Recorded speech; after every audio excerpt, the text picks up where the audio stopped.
Hello guys! Welcome back to my channel.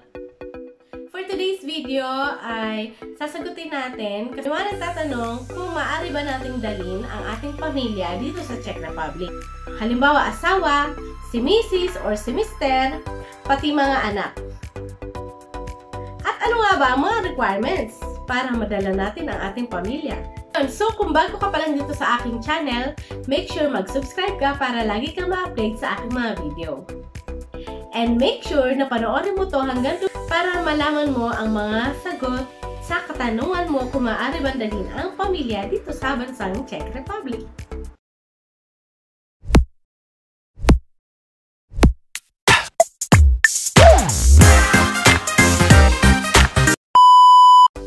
So yun guys, start muna tayo. Ano-ano nga ba yung mga visa na ina-apply dito papuntang Czech Republic? Siyempre, andyan yung employment visa, katulad ng mga napag-usapan natin sa mga previous vlogs. Yun yung employment visa na kapag magtatrabaho ka, yun yung ina-apply. Pangalawa naman, yung tourist visa. Tourist visa is pag magtutour ka lang or bibisitahin mo lang ang bansang Czech Republic. Ang tanong ng mga kabayan, maaari mo bang dalhin ang iyong pamilya papunta dito sa Europa, lalo na dito sa Czech Republic? Ang sagot po ay oo. Opo, maaari niyo pong dalhin ang inyong pamilya, ang inyong asawa, si Mrs., si Mr., at pati mga anak niyo po. Pwede niyo pong dalhin papunta dito sa Czech Republic. Maaari niyo po sila dalhin as long as ma-meet niyo po yung mga requirements na hinihingi ng ministry. Anong visa yung dapat i-apply natin para makapunta dito ang inyong pamilya? Ito po yung tinatawag natin na Family Reunification Visa.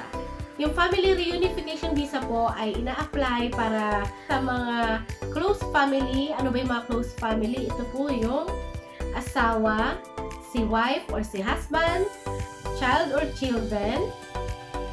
Pwede rin po ang parents, mother or father mo. Ayan. Yan po yung ina-apply na visa kung gusto nyo pong papuntahin dito ang inyong pamilya. O yung asawa, makatuwa mo sa trabaho. Marami na po dito sa Czech Republic ang mga nakapagdala na po ng asawa. Kasi, syempre, mas mainam nga naman magtulungan sila mag-asawa na magtrabaho dito, mas madaling makaipon at mas maganda ang magiging future. So, dito po sa bansang Czech Republic ay binavalue nila yung family. So, usually naman, ina-approve nila pagdating sa family visa. So, usually, talagang na-approve naman po ang mga Family Reunification Visa na ina-apply po ng mga kababayan natin or even foreigner na nakatira dito. Usually naman po ay ina-approve ng ministry. Ito po ay as long as ma-meet nyo po yung requirements na hinihingi nila. So, disclaimer lang po, hindi po ako visa consultant or anything. Ang aking mga information ay base lamang po sa aking mga naging kakilala dito. Dahil almost 5 years na rin po ako nakatira, so marami na rin po ako na naging knowledge about sa application ng visa. Actually, this year, dapat ay kukunin ko rin yung anak ko, kaya lang yung anak ko mismo ang umayaw. So, ayun. Kaya nagkaroon din ako ng knowledge kung ano yung mga dapat gawin o mga requirements pagpunta dito. Dahil supposedly dapat yung anak ko ay kukunin ko rin papunta dito. Kaya lang, siya yung gustong mag-stay sa Pilipinas. So, ayun. So, anyway, back to the topic. At isa pang paalala, ang requirements po ay every now and then ay nag-change po. Ayan. So, ito po ay based sa for today na research ko rin. Kasi every now and then nag-change po talaga ang mga laws, ang mga requirements. Dapat dino-double check nyo pa rin po.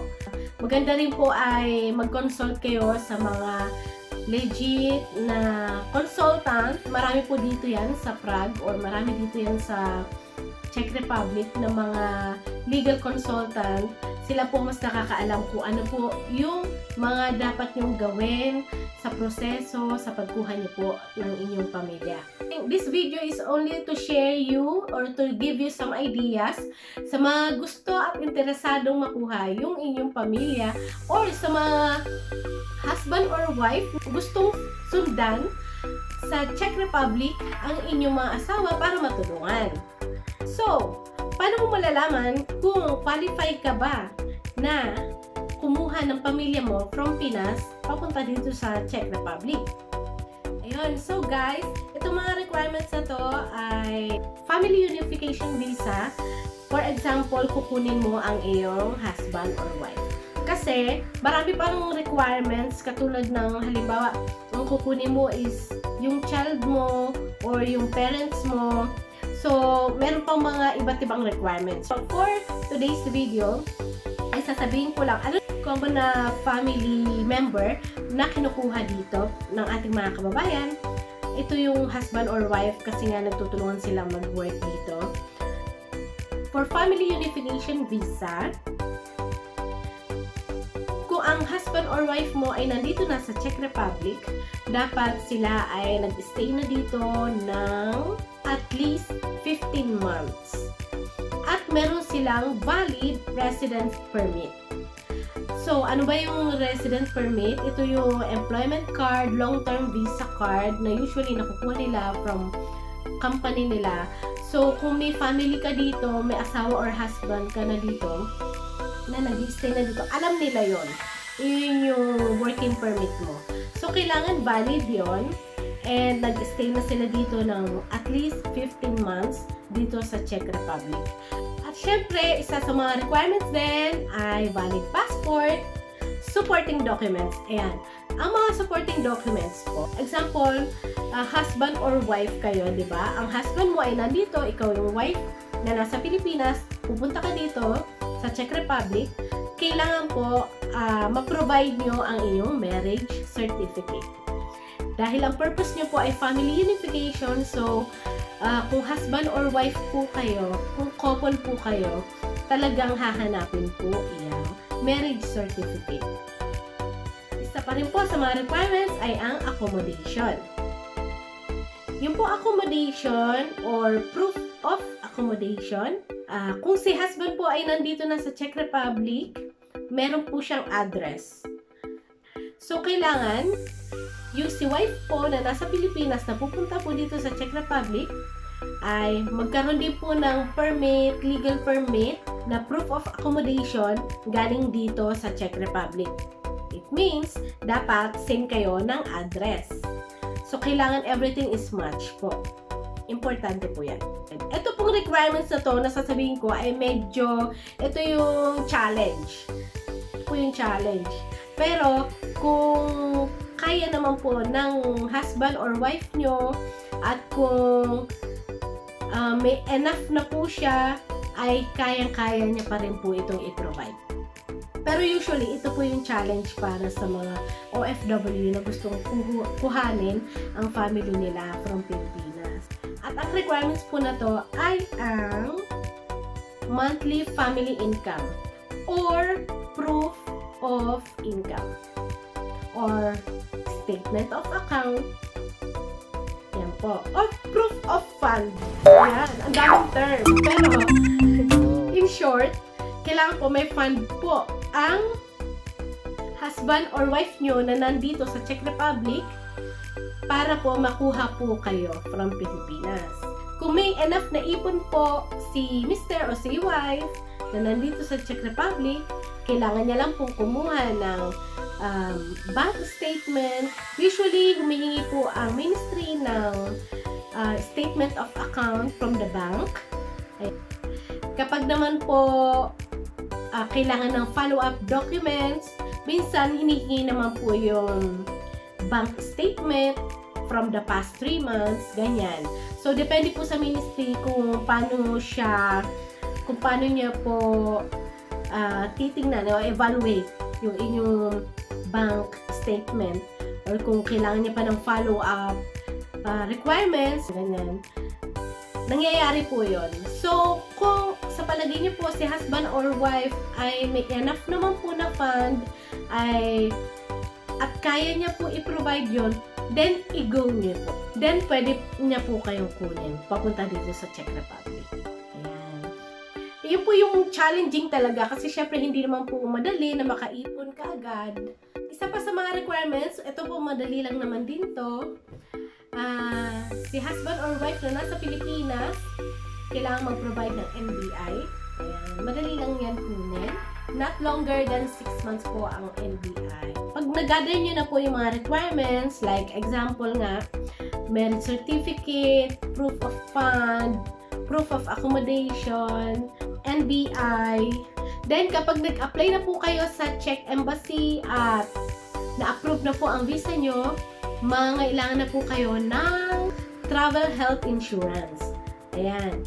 Ito po ay kukunin nyo lang po in case na ma-approve na po ang visa nyo. Wag po kayong kukuha kung hindi pa po kayo approved visa. Okay? So, yun guys. So, maganda rin na mag-apply nun actually. Kasi syempre, una sa lahat, makakasama mo yung family mo, yung asawa mo, makakatuwang mo sa paghahanap buhay, mas madali nyo, mas madali kayong makapag-ipon. Syempre, magsasama kayo, mas closer, no more LDR na. So, maganda rin po yung mag-apply kayo ng Family Unification Visa kung nandito ang husband or wife nyo sa Czech Republic. At kapag po pag meron po kayong Family Unification Visa, allow po kayong mag-work dito sa Czech Republic. Allow din po kayo mag-tour within Schengen countries. Ayan. Hope guys nakatulong tong information. Hindi po ako professional consultant. Okay? Pero syempre kahit pa paano nagkaroon ako ng knowledge. Nagkaroon na rin po ng mga ideas kung paano po makuha ang ating family from Pilipinas to Czech Republic. Ayun. So, yun nga lang. Mag-apply sana ako para sa aking anak. Kaya lang, mas pinili niyang mag-aral muna sa Pilipinas. So, ngayon, kung meron naman kayo, yun nga, kung ang mga asawa nyo gusto nyo sundan dito or yung mga asawa nyo gusto kayong papuntahin dito, pwede kayo mag-apply ng Family Unification Visa. As long as ma-meet nyo po yung mga requirements na binanggit ko kanina. Importante din po at mas advice ko rin po na yung asawa nyo na naandito ay mag-consult po sa mga professional or professional at legal consultant talaga na nagpa-process talaga ng visa. Kasi po sila po yung mas nakakaalam, mas updated po sila kung ano po yung mga requirements or kung ang husband or wife nyo ba ay qualified na magdala ng family dito sa Czech Republic. Marami po silang magbibigay ng mga advices para po maiwasan po natin ang denied visa. Pero usually naman po na-approve. So yun po, thank you for watching. Sana po nakatulong tong video na to. And comment down below kung ano po yung mga katanungan nyo pa na about dito sa Czech Republic. I'll try my best po na masagot yung mga tanong. I'll share yung my ideas, my tips, para po sa inyo dito sa video na to. Thank you guys!